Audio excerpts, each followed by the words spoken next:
வணிகன் தன் கை புக்க மாங்கனி பின்னை காணான்னு பாட்டு வரி உண்டு. இன்னொரு கனி வந்தோன்னு துடிச்சுட்டான் பரமதத்தன். இனி இவளோடு நான் வாழ முடியாது, இவ தெய்வ பிறவின்னு ஓடிட்டார்.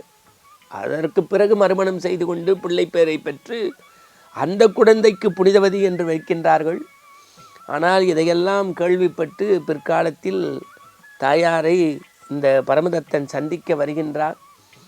நடந்த கதையெல்லாம் மனதிற்குள் மாறிக்கொண்டாலும் கூட புனிதவதியார் முடிவு செய்துவிட்டாள், இனி இந்த பிறவியில் இந்த மானுட உடலோடு நாம் வாழ்வதில்லை என்று சொல்லி இறைவனிடத்தில் அழுது வேண்டி பெற்று பேய் உருவம் எடுத்து தலையாலே நடந்து நடந்து கைங்கரியத்தை ஆகிய கைலாயத்தை தொட்டு எம்மை வேணும் அம்மைகான் என்று இறைவன் ஆட்கொண்டு என்ன வரம் வேண்டும் என்று கேட்டபோது, உன்னை மறக்காமல் இருக்க வேண்டும், எப்போதும் உன்னுடைய திருவடி நிழலில் நான் இருந்து இந்த பிறவியில் மட்டுமல்ல எந்த பிறவியிலும் உன்னை மறவாமல் இருக்க வேண்டும் என்று தஞ்சம் புகுந்தாள்.